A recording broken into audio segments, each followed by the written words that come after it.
world. My name is Bobunova. I'm from Moscow University, Rusia University, or People Friendship University of Russia. And let me tell some couple of words about my university. It's really number one multicultural university in Russia, and it's famous for students from different countries around the world, and we have a lot of students from Latin America too, from China, from Japan, from Africa, and different from Europe, and we are number one in Russia. And today, a couple words about my topic. As a teacher, as your colleague, I thought about I need just to share some interesting from my experience and something that can be interesting for my colleagues from different countries. And as for me, I'm a senior teacher of English language as second language, and I work with medical students. And mostly my work is about medical students and the problems with working on their translations. And now I would like to share some ideas about how we can acquire knowledge. And exactly my presentation called Objectives and Methodologies for Information Age. And common of my research and your research or your work can be that today I'm going to tell you how to use the knowledge on the web in order to work with information in the best way for our academic purposes. So let's start. The task that we usually give our students is to find some information on the web. In my case, I give them some task for translation or to find information for their reports, or to give information about doctors, some patients, information about medicines and diseases and diagnoses. And I understand that probably they know the task well, but they can't perform it as well. So I mean that after internet search, it appears that students cannot complete just simple tasks and they can't answer some simple questions. And it's everything about how we can perceive, how we can access, how we can valid information on the web. And now I would like to answer the question how to make the information from the web is very convenient, very reliable for our academic purposes. And let's look at the web. Web is just great resource of information where there are a lot of sources that are available 20 hours per day, and you can use them easily every day for any purpose. But really, it's just some tools that we need to control. And as a student, I was not taught how to deal with internet while I was a school student, when I was a PhD student. No one told me how to use it in the right way. And here I would like to show you and to start from first example. Here you can see the table, and the left side. The task was to find the pronunciation. As a language teacher, I told my students find pronunciation of a medical phrase, rheumatoid arthritis. It's a kind of joint disease. And it appeared that you can see on the left side, there is a ranking by Google, and you see that it's really just the students found that, well, Google is better than their brains. And at the right side, you can see the rank made by quality. And according to the rankings, we see when we compare them that the best websites are not the first ones. It means that the best information, the most reliable and valuable is not just the first information we deal with on the web. And you can see that information now is different. We just split it into four quality results, like best information, best, medium, and poor.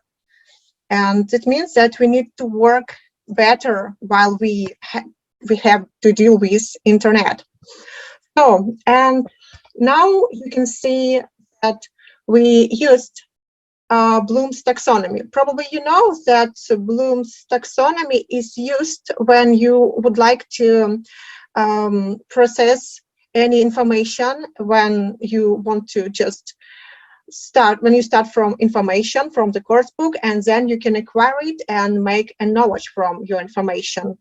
And this is the way how Bloom's taxonomy works.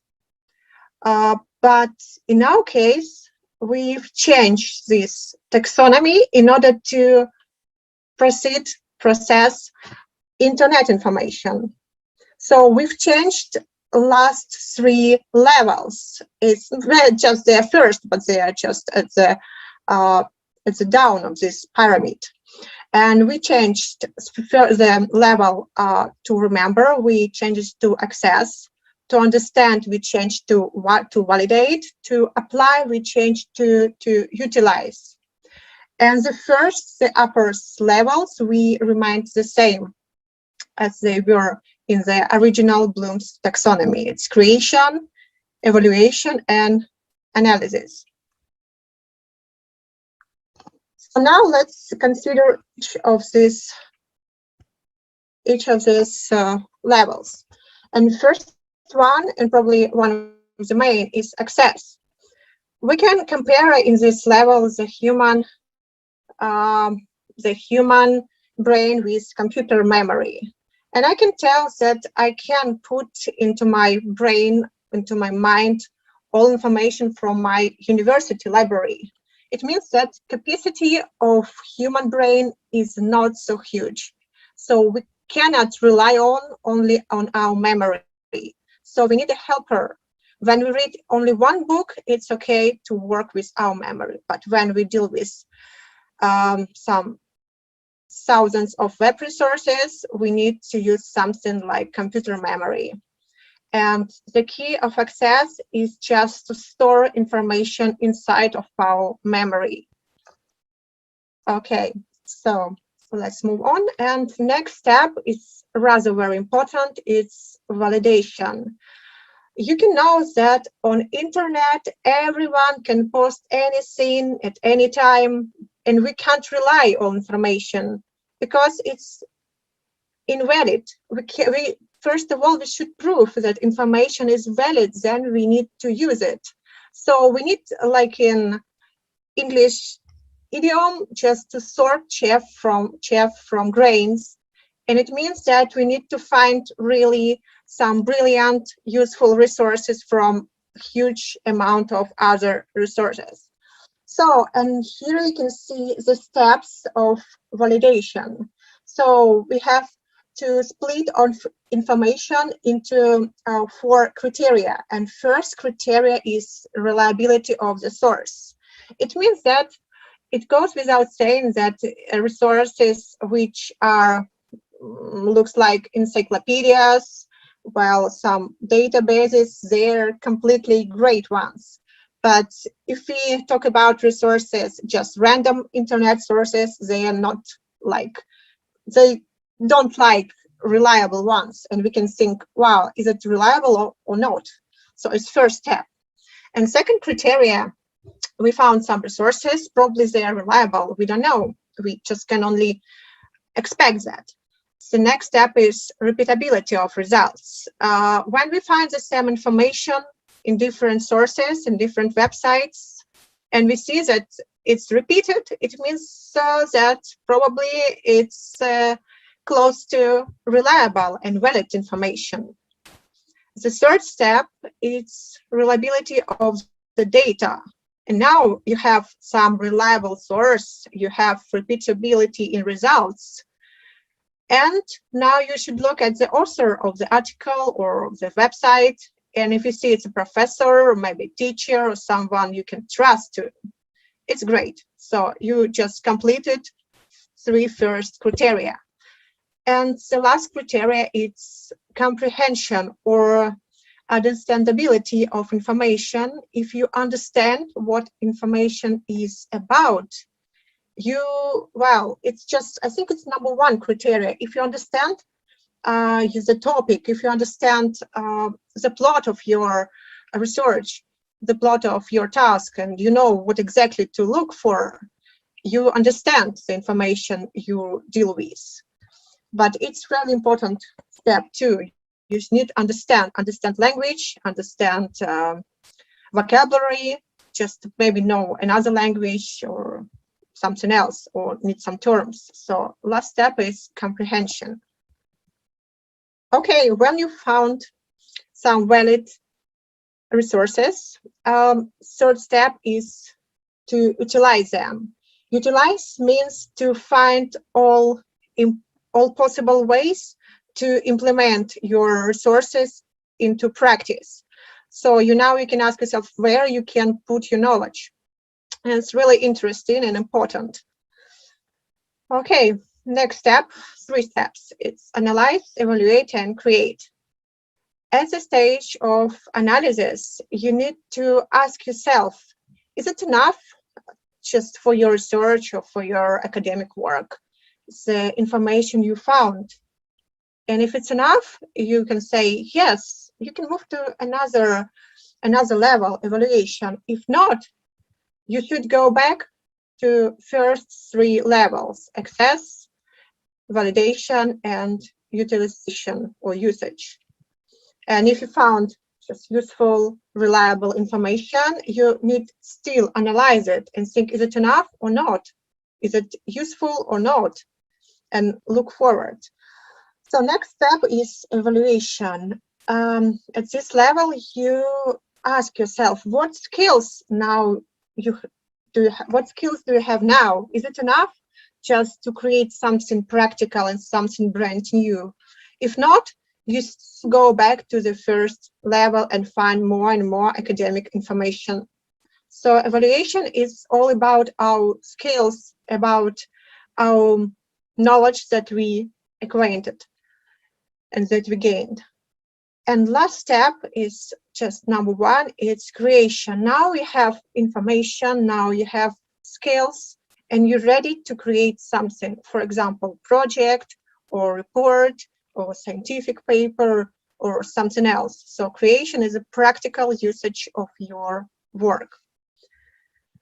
So now let's look at the experiment. I think it's going to be just more understandable for you how our model works.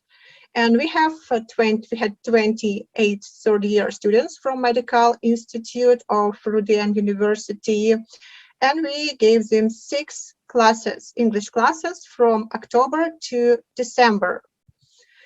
And this is an example of just one of the students. We gave him this table in order to complete it.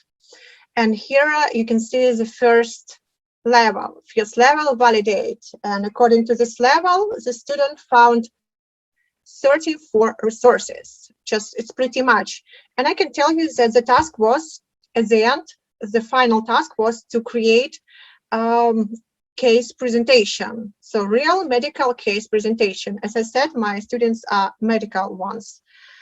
And as the student found 34 sources, and only 30 of them were relevant. The next step was to validate. After this step, according to 4 criteria of validity, we have 23 sources which were said and stayed as valid. It means just minus approximately 10 sources. The next step is utilization. Well, and here you can see we have only 10 sources that a student could apply. And now you see on the right side that we can use some abbreviations, symptoms, and signs. It's all everything about medicine, from these resources a student could use in his future work. So in the beginning, we had 34 resources, but now we have only 10 useful sources. And next step is analysis. At this step, we can see what we can do with our resources, with our information, with our vocabulary, some new knowledge. And we can ask us, is it enough? And we see that no, it's not enough. We don't have information about very important parts like case presentation, type of medication, screening. We don't have such information. So we need to go back to the first step, find more resources, still find some valid resources, still need to utilize them, and then again analyze our resources and see, is it enough or not? If it's enough, okay, we can move forward to another step. And another step is evaluation. And here you can see the list of skills a student should perform after find all the important information. And I created this list myself, but each student can do it himself or herself.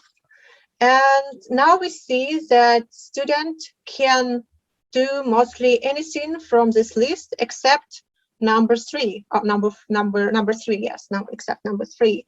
And well, there's a question. A student can't make a differential diagnosis. He does not know what it is. He doesn't have any vocabulary about this topic.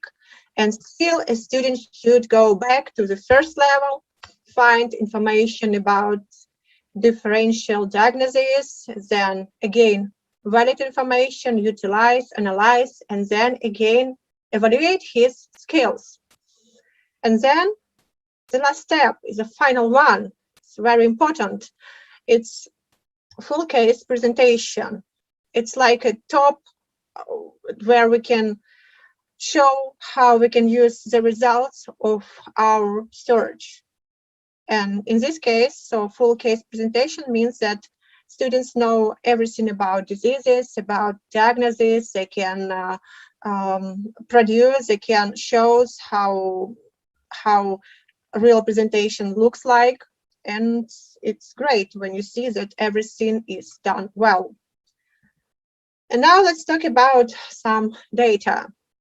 We compared the data from first 2 classes to the data from classes number 2, 4, 5, and 6. And we can see that number of resources is different.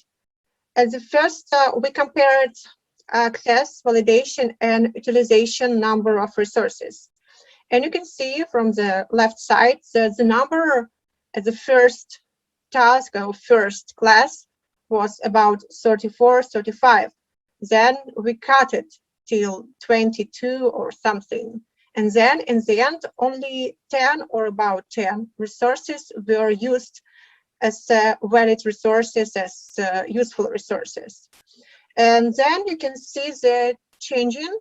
After task number 3, we see that the number of resources that were found exactly after first step, it's access, is not so different from the last step, utilization. It means that students, they learned how to find, how to assess, how to validate information. And for them, the search of information became just easier. And we came to conclusion that when you know what to do with your information, you just save your time. You gain lots of knowledge without any uncomfortableness. And you feel comfortable in your knowledge because you can apply them into real practice. And now you know about your skills. And for you, it's easier to find your way in the way of information around. And of course, I can add that my experience, it's just my experience and my students' experience, my colleague experience, but you can put some of my ideas into your practice, working with different type of students in different fields, in different cultures, and maybe with some PhD students or pupils. And I hope you liked my research, and I would like to take part in other interesting events by Corporación.